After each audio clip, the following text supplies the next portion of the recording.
I did allow you to deliver your opening statement, and you have sent it to me. And as I was reading it, medyo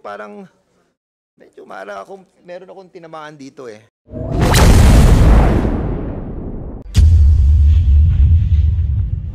A total of 12 raids have been conducted in Pogo sites in Pasig, 2 sa Parañaque, Las Piñas, Muntinlupa, 2 sa Pasay, Bamban, Clark, and Angeles.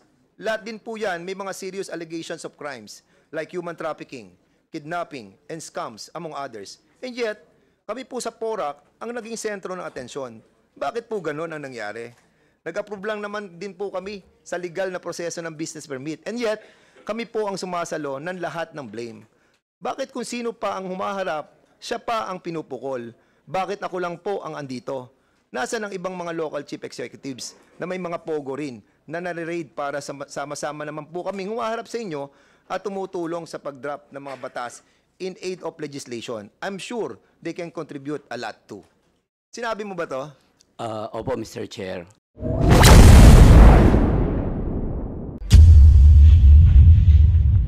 You have to explain this, no? And I know you can.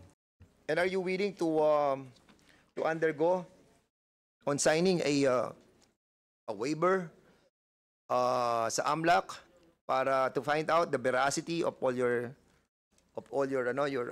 claim na hindi ko may-ari nito, pati yung mga mansyon na sinasabing ikaw ang may-ari?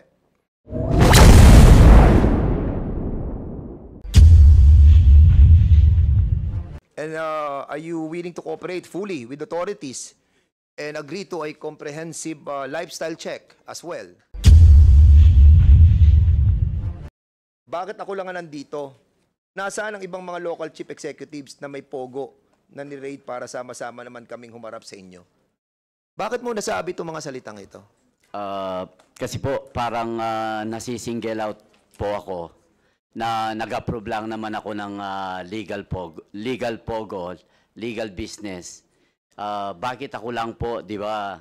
12 nga ang na-raid na meron ding katulad nung sa amin. Bakit ako lang po ang nandito? Di ba from 400 down to 43? Ibig sabihin may mga lapses, may mga pagkukulang po sila dahil hindi na sila na-renew. Bakit wala po sila rito, Mr. Chair?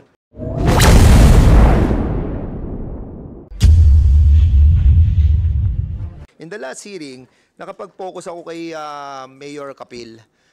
Mayor Kapil, kasi I did allow you to deliver your opening statement, and you have sent it to me. And as I was reading it, medyo meron akong tinamaan dito eh. Pagsasalitain kita, pero eto meron akong binasa dito. Eto, nakita ko to ngayon. Sinabmit mo dito sa opisina ko. Ang sabi mo sa akin, eto ang sinabi mo sa opening statement mo. A total of 12 raids have been conducted in Pogo sites in Pasig, 2 sa Parañaque, Las Piñas, Muntinlupa, 2 sa Pasay, Bamban, Clark, and Angeles. Lahat din po yan may mga serious allegations of crimes like human trafficking, kidnapping, and scams, among others. And yet, kami po sa PORAC ang naging sentro ng atensyon. Bakit po ganun ang nangyari? Nag-approve lang naman din po kami sa legal na proseso ng business permit. And yet, kami po ang sumasalo ng lahat ng blame. Bakit kung sino pa ang humaharap, siya pa ang pinupukol? Bakit ako lang po ang andito? Nasaan ang ibang mga local chief executives na may mga pogo rin na nare-raid para sama-sama naman po kaming humaharap sa inyo at tumutulong sa pag-drop ng mga batas in aid of legislation? I'm sure they can contribute a lot too. Sinabi mo ba to? Opo, Mr. Chair. Oo, kasi nga medyo nakita ko rin yung mga timeline of key events that you have submitted to us. And during the hearing last time, I was not able to read this. And during the submission yesterday of these documents, I read. Yes, Mr. Chair. May tatanong ako sa iyo. Opo. Okay? Para medyo lumiwanag yung kaisipan ko sa mga bagay na inaipukul ko sa iyo noong nakaraang hearing. Kailan ka naupo bilang mayor ng PORAC? I was elected 2019, Mr. Chair. At dito sa timeline na binigay mo sa akin, correct me if I'm wrong, that nung dumating ka doon gawa na yung pinaglagyan ng Pogo. Is this correct? Yes, Mr. Chair, bari hindi lang nai-apply noon ng building permit at occupancy, pero gawa na po yung Thai court noon. So in other words, nung dumating ka noong 2019, yung building ng IGL or kaya Pogo, nakatayo na. Nakatayo na po. At humingi sila sa iyo ng tinatawag na business permit and building permit. Ay, Yeah. hindi, humingi lang sila ng building permit. Yes, Mr. Chair. As built. As built. Kasi ito nakalagay sa iyo eh. Kaya binigyan mo sila ng tinatawag na non-issuance of the business permit because of this violation. Di ba? Yes, Mr. Chair. So in other words, sino nag-approve? Nung pagpapatayo ng building, dinatnan mo na. Although hindi po pina-approve nung last administration, na datnan ko na at pina-approve na po ng Whirlwind Corporation sa amin yan. Pero makikita naman po sa timeline namin na kompleto po sila ng requirements, and 2019 naman talagang legal po ang Pogo, kaya we approve, Mr. Chair. Yung from the time na nag-apply sila ng loan from our Sangguniang Bayan, and the permit, the mayor's permit. But would you Mr. agree with Chair. me, Congressman, Mayor, that the right procedure after the issuance of no business permit, ano siya business permit no January 2024, hindi ka na nag-issue ng business Yes, permit, di ba? Your Honor. So, closure talaga ang dapat noon di ba? But hindi mo talaga siya pinadlock? Alam mo, yun lang ang medyo, nakita ko yung mga sequence of events dito and I would agree with you, no? Para bang sinasabi ko na talaga nang dumating ka, nakatayo na eh. Nakatayo Yes. na. This was conceptualized before you were elected. Sino mayor during that time? Yung pinalitan ko po, si Mayor Carling de la Cruz. So sila nag-conceptualize ng pagtatayo ng Pogo doon. And even the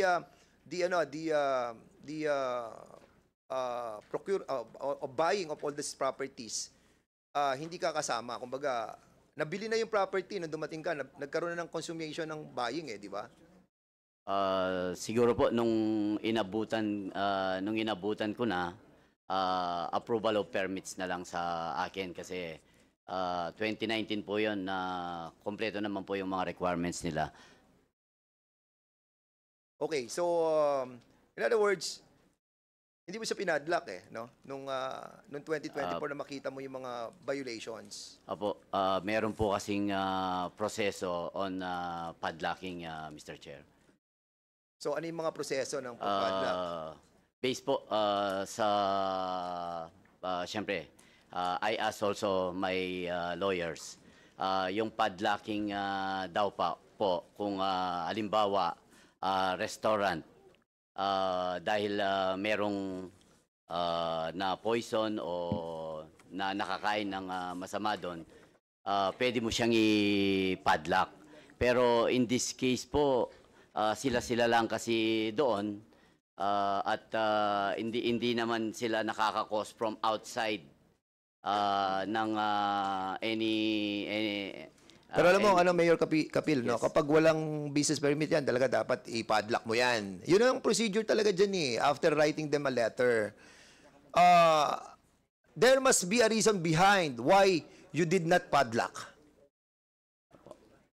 There was a reason behind. It's either, hindi ko alam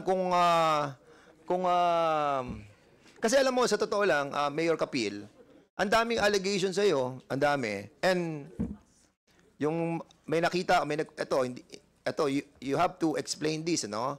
And I know you can. I know you can. As a matter of fact, I am giving you the benefit of the doubt. You need to explain yourself rightly. You know why?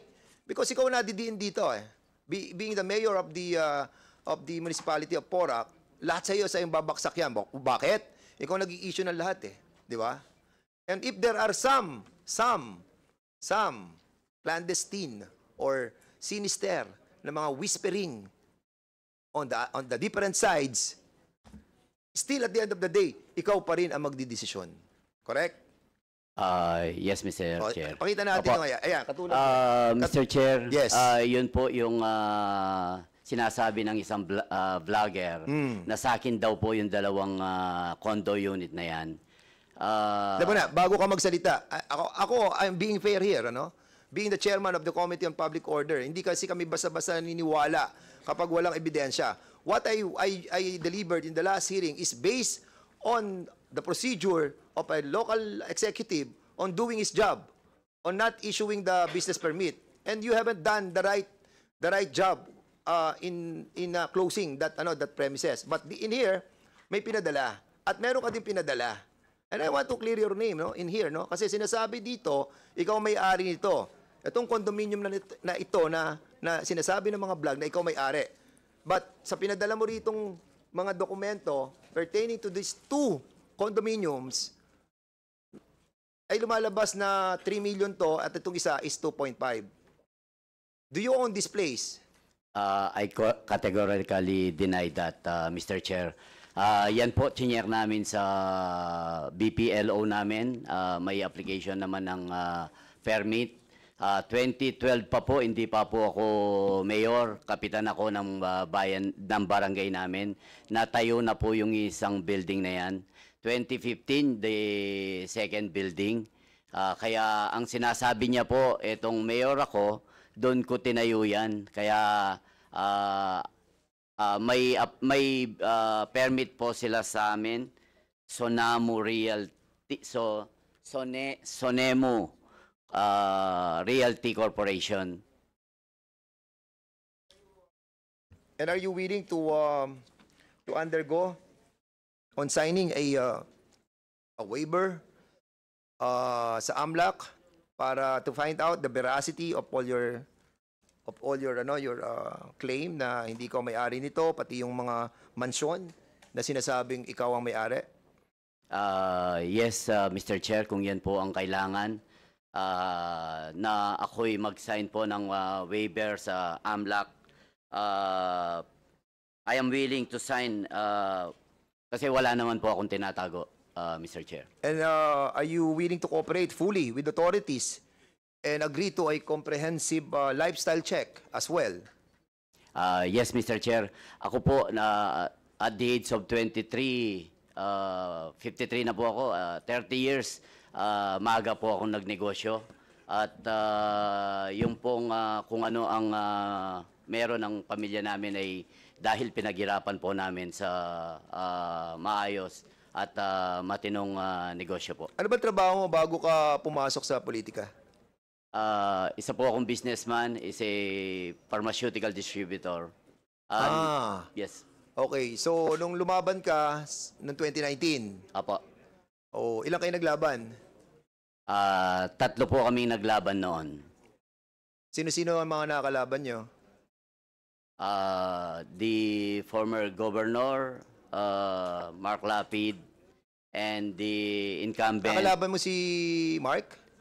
Yes, Your Honor. Nagkalaban kayo sa politika? Opo, pero kaibigan ko po siya ngayon. Sila ngayon. Sa politika lang po. So, sino isang nakalaban nyo pa? Incumbent, 3-term vice mayor kasi mayor, yung pong incumbent mayor, tapos na po yung term niya. Your Is it Honor. true, Mayor Capil, that kasi nabalitaan ko lang po to, na yung inyo pong Pogo, walang access sa Porac? Kumbaga, ang daan ay pupunta ka pa ng Angeles para makapasok ka doon sa Pogo. Is it true? Totoo po yan, Your Honor. Kung mapapasyal po kayo sa aming bayan, talagang kakaiba ang aming Pogos. Siguro sa buong Pilipinas po. Kasi wala kami talagang entry-exit sa Porac, iikot ka pa ng Angeles. Kaya sa totoo lang po, ang aming mga kababayan hindi man pansin ng Pogo dahil pero siyempre hindi ko naman po hindi talagang territorial jurisdiction po ng Porac. Pero ang entry exit niya po talaga is Angeles, Your Honor. So, Mr. Chair, In relation to what you're saying, Alam mo, bago kita i-recognize, Congressman Abante, medyo parang nababago ang pananaw ko sa ihip ng hangin. Ano? At, well, anyway, it is for my own appreciation, no? But later on, I'll be asking the members for a, siguro, mag-usap-usap muna po tayo. Sige, Congressman Abante, ikaw gusto muna. ko lang ho malaman kung yung municipality ng Porac, kung ano pong class yun. First class municipality po First kami. class municipality daw. First class municipality po. Okay. Siguro dahil pharmaceutical, ang suggestion ko na lang, Mr. Chair, dahil pharmaceutical yung trabaho ni Mayor, gawin na lang niyang hospital. And darating po tayo dyan, ano, kasi ano, ito, meron pa ako papakitang isang ano ha. Ito yung ano, ito yung whirlwind. Siguro, pakita yung picture ng whirlwind. Kasi they applied sa SEC yung picture ng nung SEC. Before I recognize Congressman kasi meron pansin ko lamang po itong SEC, ito nasa whirlwind. Pwede bang isum na medyo? Kasi kung mapapansin po natin, sila may-ari ng whirlwind. Ang whirlwind po, ito po yung, if I'm not mistaken, no, Mayor, ito yung may-ari ng lupa. Yes, Your Honor. No, yung may-ari ng lupa. At sa kanilang application, mapapansin natin, yung Daniel Salcedo, 1% Pilipino. 1% lang kanyang contribution doon sa stocks. Si Catherine Cassandra Ong, ito yung nahanap natin na nagtatago ngayon, na sinabi niyang Pilipino siya, and I really doubt it kung Pilipino siya, di ba? 58%. Xiang Tan, Chinese, 10%. Duan Ren Wu, 20%. Chona Alejandro, Pilipino, 1%. Jing Gu, Chinese, 10%. Kung si Cassandra Ong ay Chinese, no? Pure Chinese yan. Kasi ako naniniwala dito sa investigation natin that we have found out a lot of Chinese people pretending to be Filipino para makapag-own sila ng property. 2% lang ang pag-aari ng mga Pilipino diyan sa Porac. So in other words, Mr. Chairman, Mr. Chairman, sa ating mga members, it's really imperative for us to find out this Catherine Cassandra Ong. At pag napatunayan natin na siya po ay Chinese, yung property yan dapat nang i-take over ng gobyerno. With the freezing and preservation asset issued by Lucas Bersamin, dapat isama din to. Yusek Gilbert. We need to find out. Itatasking natin ng PSA ngayon, malaman natin ilan ang birth certificate itong si Catherine Cassandra Ong. At kailangan malaman din natin sa immigration, sa DOJ, yung in and out ni Cassandra Ong sa Pilipinas para malaman natin anong ginamit niya. Philippine passport ba or Chinese passport? In that, makikita po natin kung sino itong si Cassandra. Siguro, Paok, meron kayong initial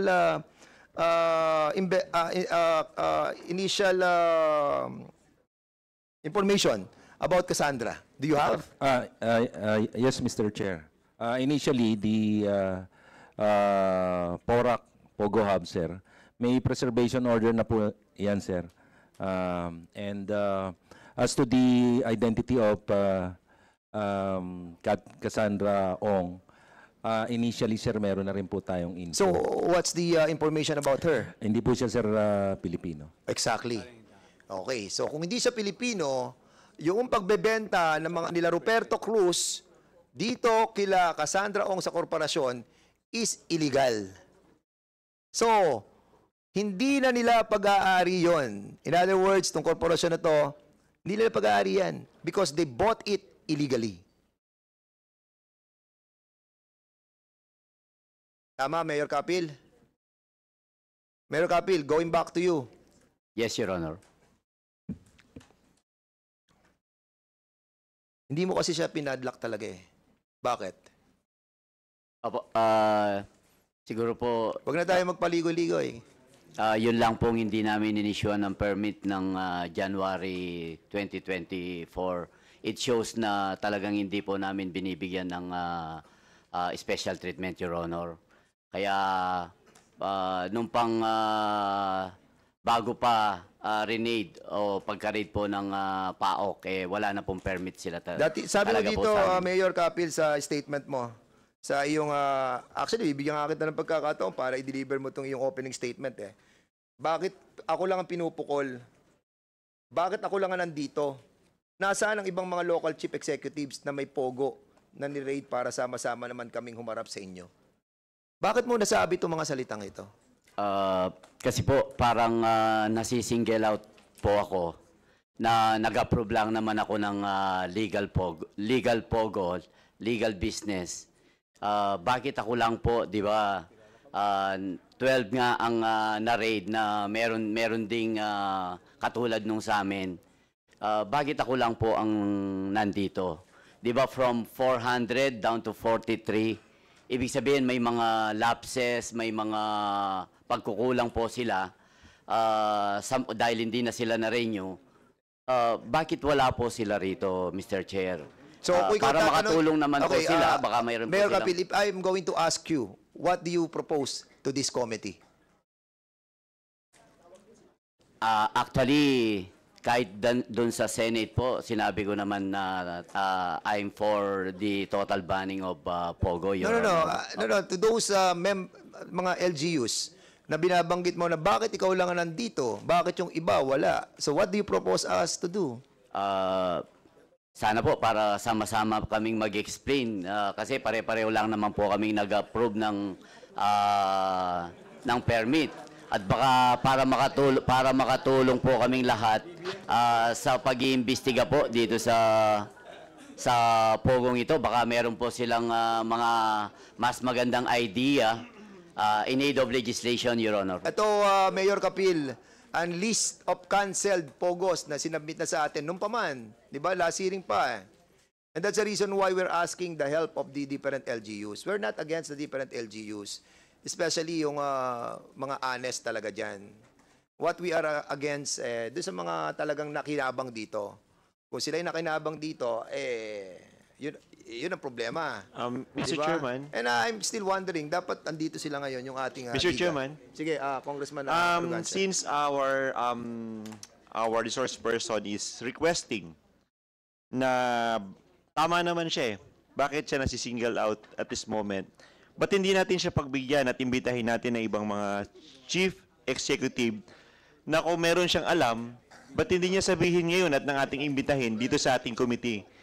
Susunod na hearing natin, Mr. Chairman. Mayor Kapil, naintindihan mo yung request ng ating mga kasama. Kasi, basically, kapag titingnan namin yung sitwasyon is, kasi ikaw, willing ka magpa-lifestyle, willing ka mag-waiver, lahat, pwede mong gawin, humaharap ka dito. Di ba? So, basically, wala ka ng lawyer. Di ba? So, andyan ang mga... We can see the truthfulness ng mga sinasabi mo right now. And we wanted to give you the benefit of the doubt. Kung meron ka nalalaman about others, so this is your moment to tell us. Kung meron ka nalalaman ng mga involved, di ba? Pwede mo sabihin sa amin. Pwede tayong mag-executive session. Pwedeng mag-all out tayo doon. Para sa ganun natin, makita natin kung saan talaga nanggagaling tong problema ng Pogo. Kasi kung walang in cahoots ang mga public official, good for us. Pero kung meron, kailangan naman siguro na tingnan natin kung ano yung responsibility. Di ba? You want to say something about it? Or... Actually, Your Honor, wala naman po akong alam dun sa operation ng ibang na raid.